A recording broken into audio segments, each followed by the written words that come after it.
On the telephone, we have Patrick Ishmael. Patrick, are you there? I am here. Hi, Patrick. How are you this morning? I'm doing great. Thanks for having me on again. Well, I appreciate your time, and we're going to take phone calls, Arlen, while we talk to Patrick, because I think folks are, I don't know if they're discouraged or confused, or I really am interested in what the reaction to all of this is. The shutdown of the government, the start of Obamacare, and it really looks like you're not going to, the Republicans keep saying it's a train wreck. Well, it's not a train wreck because the train is on the track and it's left the station. it's on down the line. Patrick, what is the first reaction that you might have to the line of events this morning? Well, it's interesting that you have the government shutting down, but simultaneously the national health care program really opening up. And I say opening up in its most broad sense because if you went into the website this morning and its various websites, a lot of them just simply aren't working. Yeah, the Missouri one's not. Yeah, it's a pretty good summary of how the programs work to date or not worked.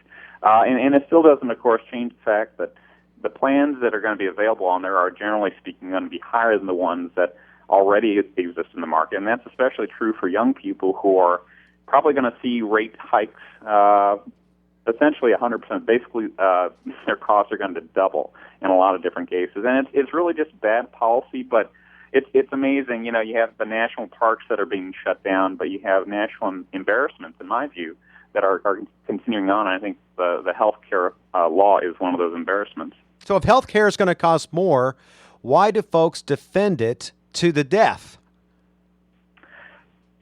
Well, that's a really great question. I think that for the folks who passed and really have been supporting it the whole time, I think it's tough to say that there were mistakes made. And there were certainly mistakes made. Certainly the unions that came out in support of the Affordable Care Act initially, a lot of those have said that the law actually is going to end the 40-hour work week. That's a pretty big change. And I think a lot of folks just don't want to admit they were wrong, because as soon as they admit they were wrong, then the law can be reopened. Then things can be changed about it.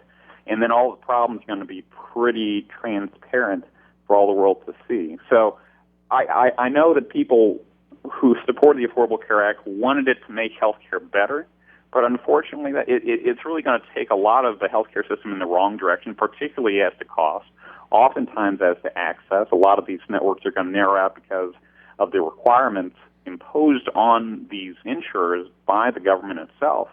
The care is, for a lot of folks, going to get worse rather than better. Patrick Ishmael is here with the Show Me Institute, 862-9977 and 1-800-375-0056. Connie is next. Hi, Connie. Yes. Go ahead. Yes. I'm just calling in, listening to your discussion this morning, and I just want to say I agree with you. I think that it's time to just move on. The health care bill has been passed into law. It's been upheld by the Supreme Court. This foot stomping and holding our breath is not going to change that. And I think we just need to let it go forward. Thank you, Connie. Appreciate your comment. Patrick, it's established law, so why are we still talking about it? Because laws are not permanent, in any sense, to the extent that TikTok, the game is locked and no one else can play. This is one of those issues where, because the law has changed and some folks support it, they don't want it to change again, so they say, well, we can't do anything about it.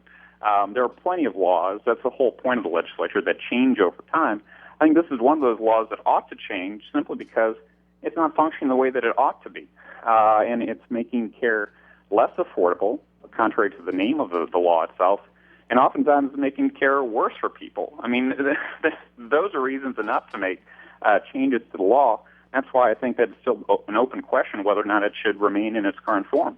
And wouldn't it have made, this is an opinion of mine then, wouldn't it have made sense in the end for Mr. Boehner to say to the president, look, you're not ready to implement it, to dole it out. Clearly there are glitches, and you agree. I mean, you admit that. Wouldn't it be smart just to wait a year and we'll fund the government, delay it a year, and we'll go from there? Wouldn't that have been at least made some sense? Well, I don't know how their interactions have been. I don't know the relationship that they really have. So I don't know if a really good debate or conversation could be had between the two of them. What I will say is this, though, is that for the last 3 years, it has been very difficult to make really basic changes to the law that would make it better, that would make it function properly. And it's not, I don't think it's necessarily reasonable to believe that if nothing happened before the shutdown, if they basically said, okay, we'll pass a clean continuing resolution and we won't address Obamacare at all, but we'll deal with it later. And they haven't dealt with it before. So you're saying that wouldn't have made a difference in the fact that it's bad law? Right. I don't think that not linking the Affordable Care Act to the continuing resolution would have meant that the Affordable Care Act would have been addressed later on, because it wasn't addressed in the last few years when it could have been and should have been. That's not to say that the Affordable Care Act and the continuing resolution should have been linked together. All right, but the fact that it was linked together, I don't think it changes the fact that the ACA probably wouldn't have been addressed later on either. Gotcha. That's Patrick Ishmael of the Show Me Institute. Tony, go ahead. Good morning, all. I want to jump back to before Obama ran the first time, and the healthcare situation we had then. Healthcare situation then. People were going in, racking up a bill, going back home, complaining about the price of it, filing bankruptcy, and everyone else is carrying the water for them. These laws this whole thing could have been avoided very simply, and it was brought up by a couple of people, and I believe Inhofe was one of them, and that was to change the bankruptcy laws to where you couldn't claim medical bills on your bankruptcy. And the second one was to take away the pre-existing clauses that insurance companies were going with. Because if you remember, in 2007, all I heard was, people can't insure their kids because they were born with a problem. And, I had a pre-existing, I couldn't get a decent rate. You could have gotten rid of both of those things there. It would have paved the way for health care to straighten itself up. Now, it would not have lowered health care costs.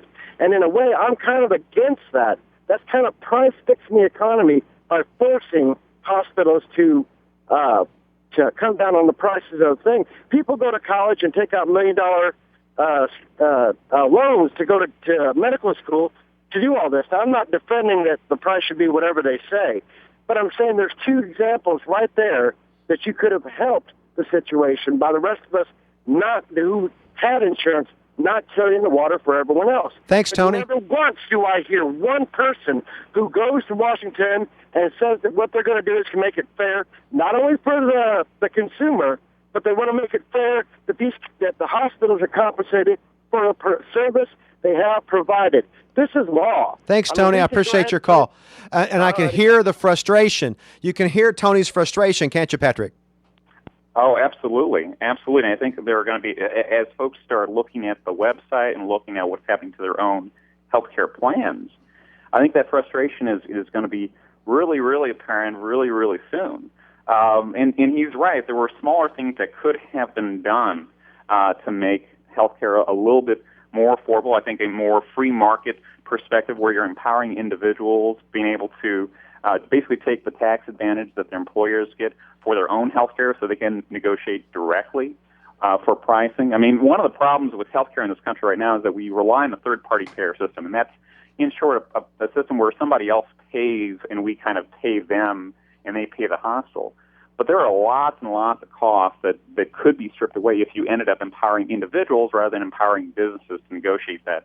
As the time goes on, the benefit side of all of our compensation packages has been growing because it really hasn't been checked by any sort of free market mechanism. There's not really the negotiation in prices that you would see in the free market that you're really not seeing when you talk about businesses negotiating with insurers themselves. And so, our take-home pay relative to our benefits goes down because the cost of care keeps going up.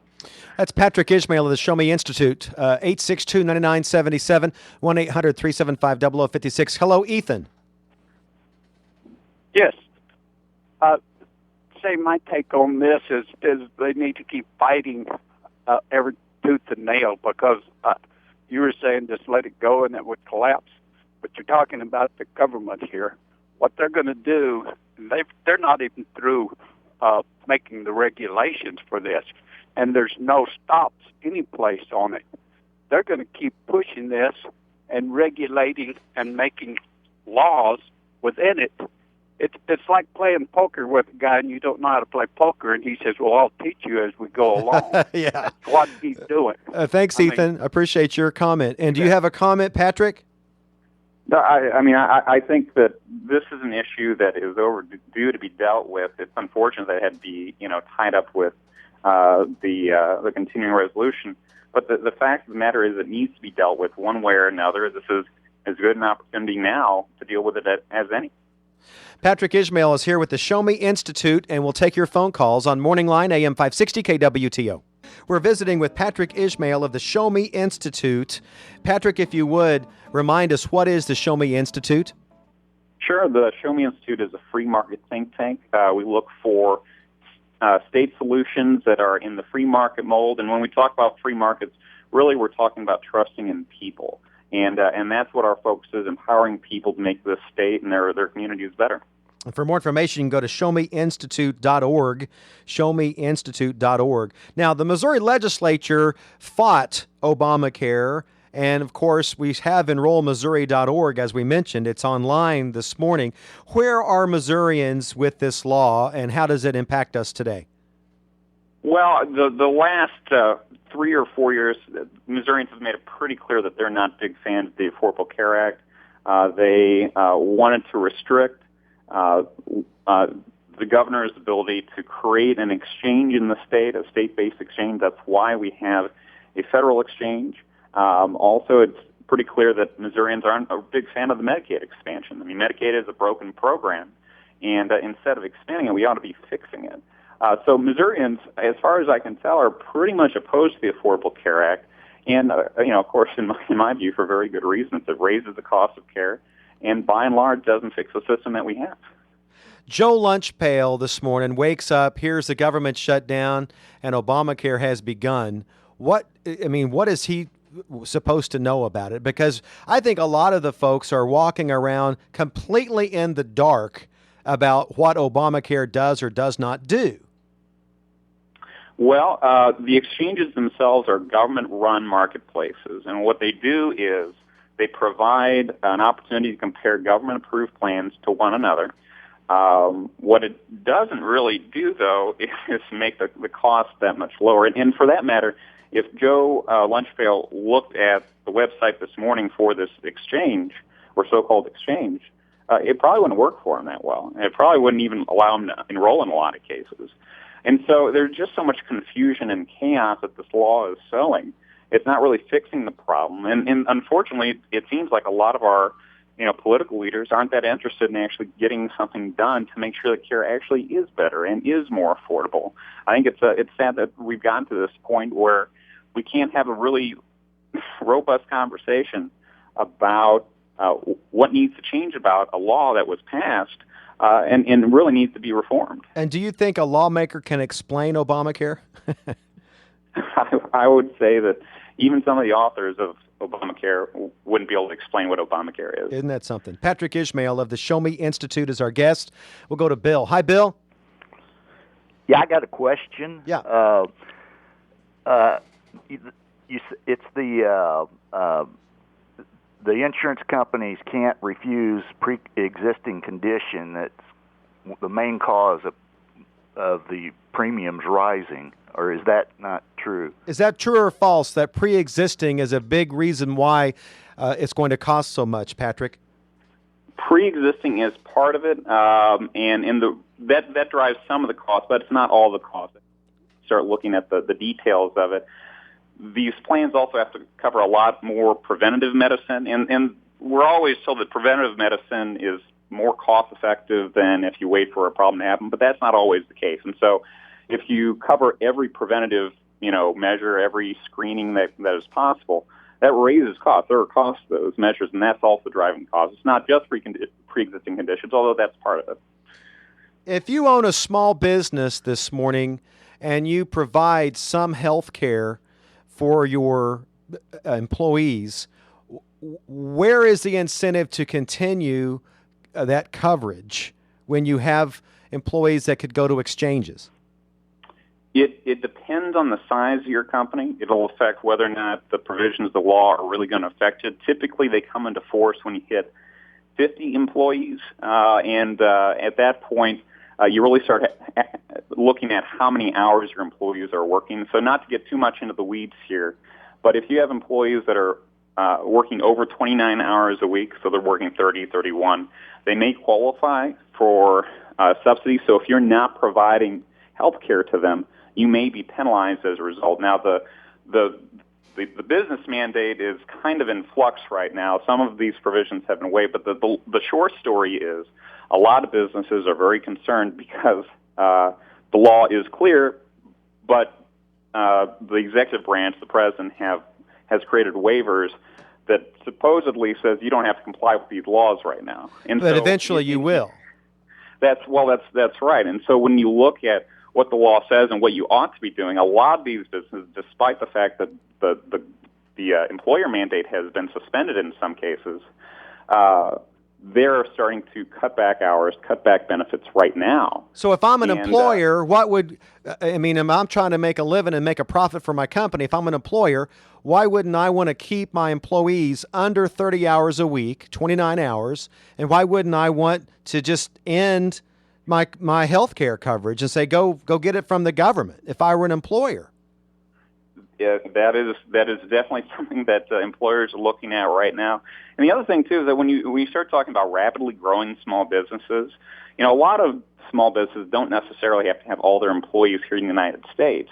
And the way the Affordable Care Act is written, your employees, when you count up your employees to see whether or not you're going to be penalized, they don't count employees that are overseas. So you could have 100 employees, 75 are overseas, and you could avoid a lot of these penalties. And so for a lot of rapidly growing businesses, it actually behooves them potentially to move some of their workforce abroad because they're not going to be counted as part of this, Affordable Care Act count of their employees. Interesting. All right. There are a lot of really perverse incentives in this law, and folks are just realizing it. And that's the bottom line. And it opens today, and the government's shut down, and it's kind of a mess. All right, Patrick Ishmael is with the Show Me Institute. Now, this government shutdown, Fort Leonard Wood is going to have, in my view, sort of an impact because they have 3,200, I've seen that number, non-essential employees. How else will the government shutdown impact Missouri? Well, you're talking about, of course, the bases. You're talking about just anybody who is deemed to be non-essential. And I was reading on Twitter, this discussion about the non-essential employees being, furloughed. I find it remarkable. In the private market, oftentimes non-essential employees aren't employees for very long. And so when we look at, who are non-essential and essential employees with the government, I mean, is the government too large? I think so, for sure. But the fact of the matter is there are going to be some areas where you're going to be able to notice, especially around bases, of course. But I think that by and large, a lot of people won't really notice much of a difference. I mean, that's a question that really begs to have an answer. If you are considered non-essential, and we want to cut government, why don't we cut non-essential? Yeah, and I'm not advocating for anybody to lose a job. I'm just saying that when you start talking about, compare the government to any other business or any other occupation, I mean, essential workers are workers that are, providing value to your company, providing the sorts of services that people need. Unfortunately, in government, we don't really make that assessment. We don't really go through and say, what do we need, what don't we need? Why don't we build up a budget, from scratch and say, this is what we need, rather than have to always fight about, we've guaranteed this. We can't get rid of these employees. We can't get rid of this program. I'd like to see us build up a budget of things we need rather than have to cut the things that we don't. Talk about showmeinstitute.org. What can you find on that website, showmeinstitute.org?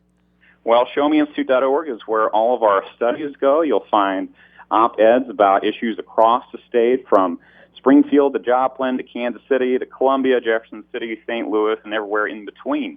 It's real important for us to be able to express how important these issues are, because a lot of times these local issues in particular don't get a whole lot of play. But also, of course, we deal with more national issues. We deal with healthcare, of course, taxation. And so if any of your listeners are interested in finding out more about not just the organization, but also free markets generally, the ideas that underpin our studies, I would invite them to go to showmeinstitute.org. Showmedaily.org is our blog.